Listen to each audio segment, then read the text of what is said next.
ఇంటిని ఇంట్లో వాళ్ళని ఆడవాళ్ళందరూ చల్లగా కాపాడు తల్లి. మాణిక్యమైన ముఖరాలయంతి మదానగా మందుర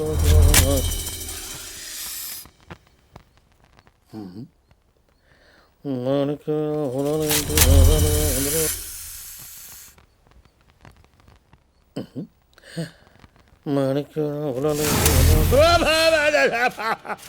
అమ్మా చంద్రముఖి పెట్టమ్మా. ఏంటి అప్పారావు గారు, ఏంటి ఎవరితో మాట్లాడుతున్నారు? చంద్రముఖితో మాట్లాడుతున్నా. చంద్రముఖి ఎక్కడ ఉంది సార్? ఇక్కడ ఈ బుట్టలో ఉంది.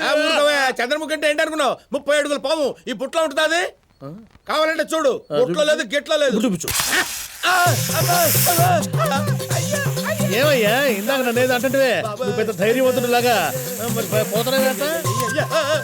అమ్మా చంద్రముఖి, எனக்கு எம்ஜிஆர் பிடிக்கும், எனக்கு சிவாஜி பிடிக்கும், எனக்கு ரஜினிகாந்த் பிடிக்கும், எனக்கு கமல் பிடிக்கும். அம்மா மொத்தத்தில் தமிழ் பிடிக்கும். அம்மா என்னை விட்டுரும்மா. హలో, అది నేనే పెట్టాను. ఏంటి డాక్టర్? ఇప్పుడు మీరు ఏం చూసారో అదే ఇంట్లో జరుగుతుంది, అందుకే ఈ పని చేశాను.